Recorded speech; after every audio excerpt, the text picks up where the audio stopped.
What is wrong with me? I filmed this whole thing, didn't have the mic plugged in. Didn't have the mic plugged in. Anyways, hello, hello, hello, ASMR Nation. Today I have my currently list that I put all neat and tidy into my channel. This is just for the channel. This is my Hobonichi Weeks Mega Sneaker Weeks that I just use for like channel planning. And so I was at work today and I decided I was going to do my currently list. And look how neat and cute it is. So it's actually pretty long. I'm going to divide it up into two videos. This one will go up here, and then the other one will go either on channel memberships or Patreon or something. But before we get to that, you know the drill, you know the deal. We got to do some channel maintenance, some channel hygiene. So if you're new here, welcome to my nonsense. If you're old here, welcome back. Oh, geez. If you're new here, please consider hitting subscribe. And if you're old here, go double check. Make sure you're subscribed. Hit the like if you like. Leave a comment. It could be anything related to the video. It could just be a hello, emojis, whatever, as long as it's cool, respectful. Hit the notification bell. As always, I will leave my tip jars down yonder in the description box. No pressure whatsoever, but every $1 or $2 helps. That is what allows me to continue to make content. Also, you are invited to my Patreon. I know not everybody can come, but you can't say you weren't invited. And I opened up the channel memberships too, which is content that is separate from Patreon. Is back there storing. I'll keep him in here as long as he doesn't get super aggressive with it. But he can. He definitely can. Okay, currently, what have I been wearing? I have been wearing these. I have several. These are like the Duluth Trading Company Snow Chill. Snow Chill, I think, is the name of the material that they use. And it is some kind of magic, some kind of sorcery that they use to make it keep you warm, but without making you clammy, which is a big problem for me in the wintertime. I don't know why, but if it's wintertime and I have on like a sweater, I get sweaty. But these are just extra breathable while still keeping you really warm. And I'm dealing with temperatures. Today the high was 12. The high was 12. The low was like 9, maybe -9. I don't know. Yeah, because that's not big enough. So it must be -9 and then 12. And that's in Fahrenheit, which means it's just absolutely frigid. It's treacherous, actually. I was walking into work yesterday and I breathed in the air and it gave me an ice cream headache right here. Just the air, breathing the air gave me a really painful ice cream headache, which, you know, ice cream headaches or cold headaches go away really fast, but that's how scary it is out here. And I worry. I worry about kids that are walking to school, adults that walk to work, pets. I worry about nature. How does nature do this? Like nature animals, feral animals. What am I thinking? I don't know. Anyways, I worry. And then my jelly balms, Laura Geller jelly balms, because I cannot wear regular lipstick in the winter. My lips would get so chapped, so I just wear the Laura Geller jelly balms, and they're like a moisturizing, kind of like a tinted balm, more so than a lipstick. What have I been learning? My sick limits. I have really had to learn that I am no longer able to ignore when I'm sick. I have to call off work. I have to lay down. I have to treat myself like a human being when I'm sick. And that's new to me.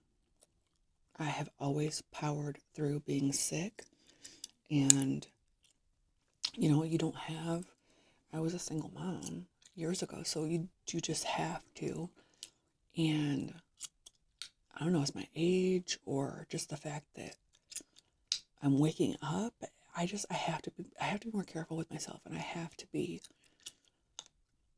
my white flag once in a while. And the last time I was sick, you know, I was like face down sick. And yeah, if I have to call off for work with no PTO, that's just what I'm going to have to do.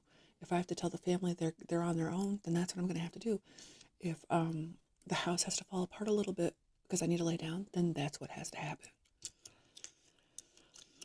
I've also been learning how to set boundaries. I've been learning this over the last few years, and if you didn't have a family that modeled this, if you weren't allowed to have boundaries, You don't know how to do it. You have to learn how to do it. You have to read some books. You have to talk to people. You have to experiment with it.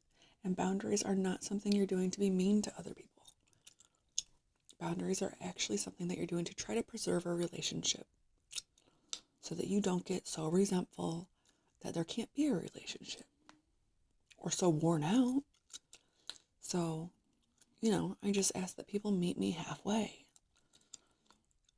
And you have to have boundaries at work. You have to have boundaries with friends. You have to have boundaries at home. You have to have boundaries even with your children almost at any age.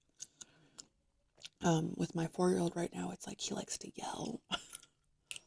And I've told him many times that I have sensitive ears and you cannot get up and yell by me.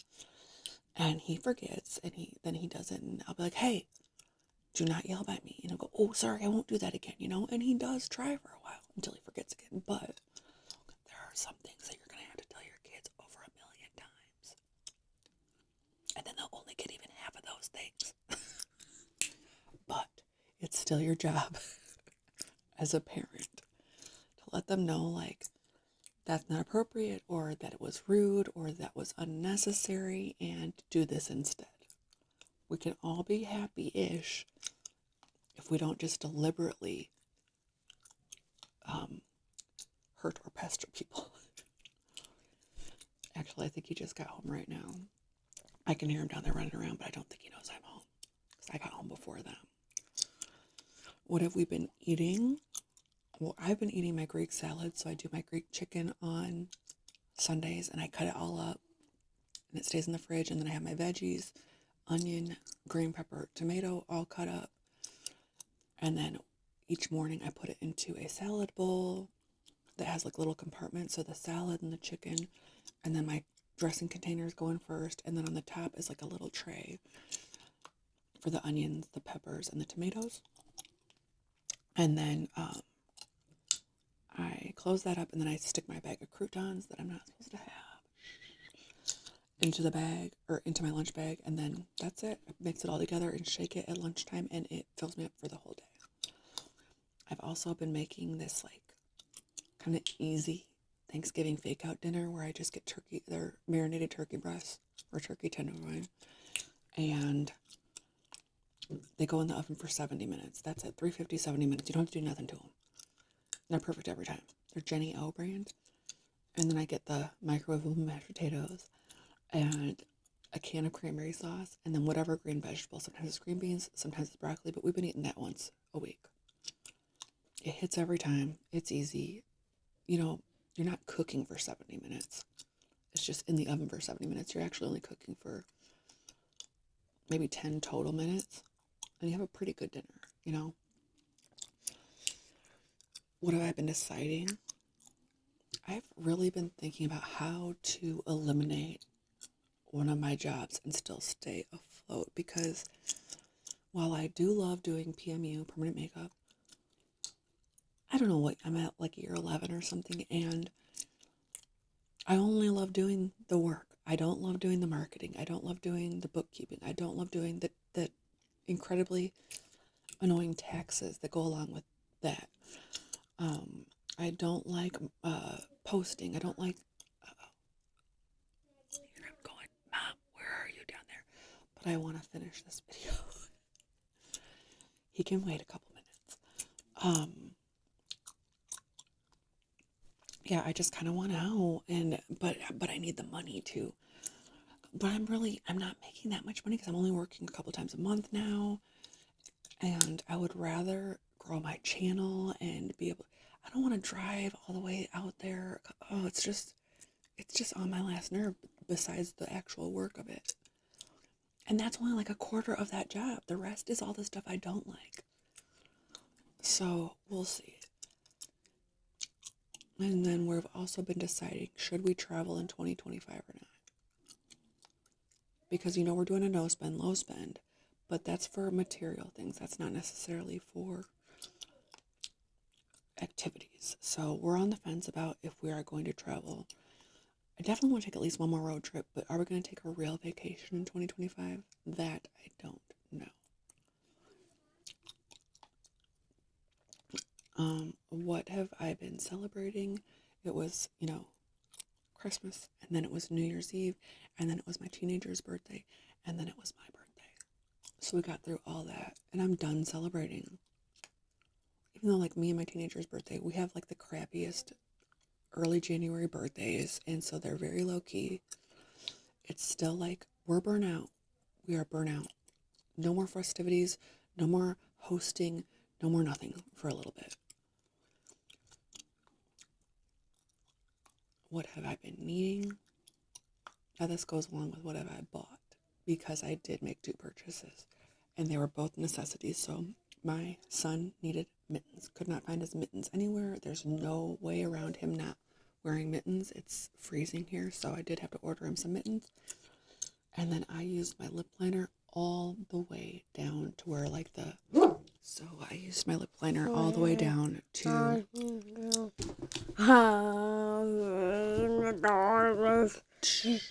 where the container was scraping my lips. Okay, I'm gonna get rid of his erases.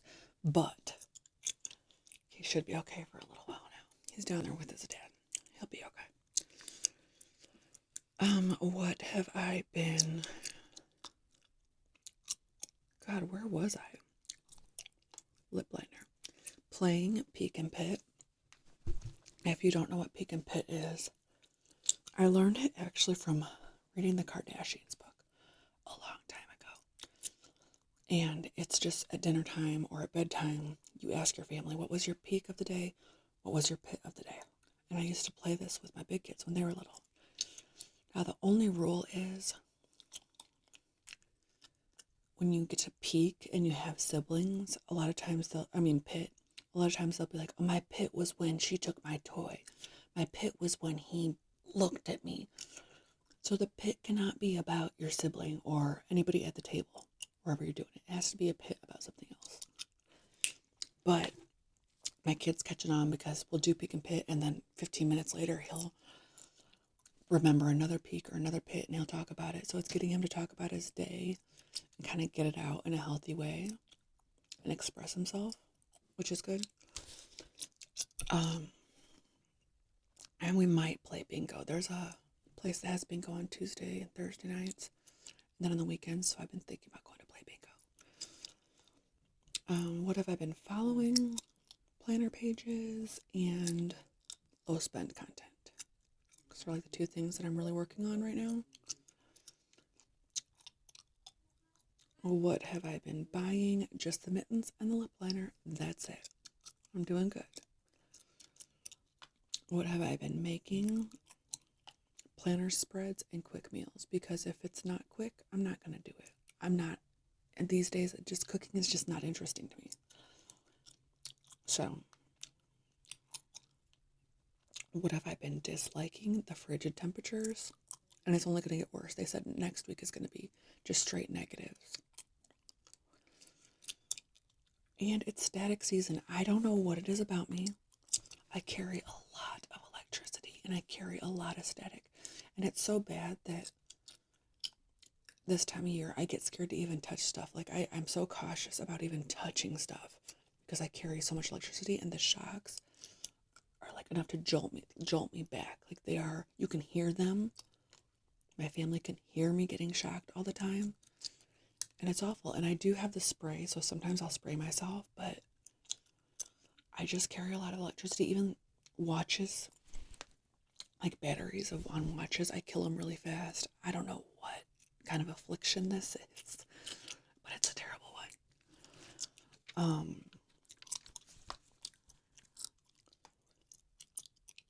What have I been admiring? My big kid's work ethic is insane, but it also worries me too, because those kids will work their tails off. And on one hand, that's good, but sometimes I'm like, don't work yourself too hard, and it's okay to take a break. My teenager that just turned 18, she's already started like door dashing and stuff. So she's got regular school, and then she's got a night job that she works 5 days a week, sometimes 6. And then on the days that she's off, she's been door dashing. I'm like, maybe you should stop. Maybe you should calm down. But maybe that's good for her. I don't know.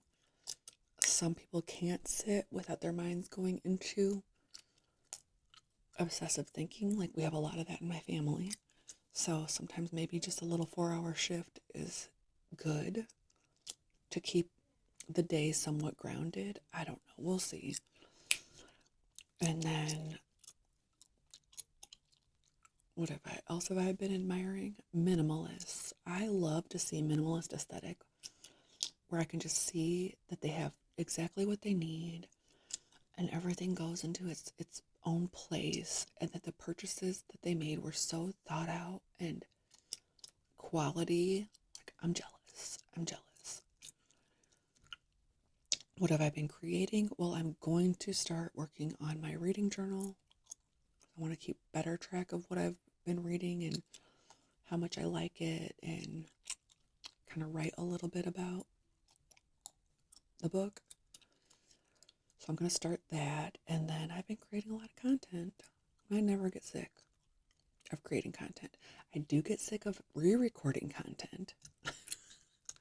And sometimes I get tired, like to the point it's like, I can't record, I'm too tired. But I never get sick of making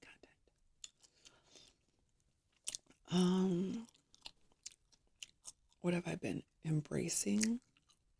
Having a messy living room. For several years, my kid did not play with toys. He just rode his little ride-alongs around, and he'd play with like a stick or Tupperware or a remote. But he didn't have to have like a lot of toys.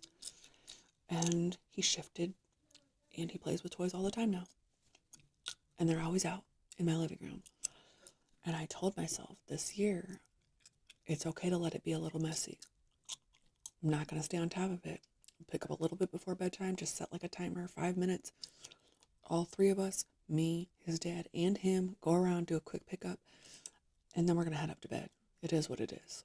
I've got other stuff to do. I've got better stuff to do. And I just won't look at it. And then what have I been reading? I finally got around to reading Eileen by Otessa Moshfegh. And it's my second Otessa Moshfegh. Essentially, it's about a young lady. This is like in the 60s, which I usually don't read books in the 60s or 70s, but she has a rough home life. Her mom has passed away. She lives with her alcoholic dad. She has a job at a youth prison for boys. And then she goes home at night to this alcoholic dad, and he's a mess. And she's a little off too. So it's a slow burn. I think going into it, you have to know that it's a slow burn. Which I didn't know that, and so I was kind of bored. I'm just now getting the part where stuff's starting to pop off, and I'm at like the last hour because I'm doing this one on audio. So essentially, she works at this youth prison, and she has like little fantasies, crushes on the guards, and she has no real life to speak of her own. She has like no friends. She has no activities, like just nothing. And so she has these fantasy lives about the people that she works with, and then one day a woman comes to the job, gets a job hired at the same place, a different job, and she just becomes enamored and obsessed with this woman. Not romantically, just like upset, like friendship obsessed, I guess. She wants to be her friend so bad that she's willing to do like anything to be this lady's friend.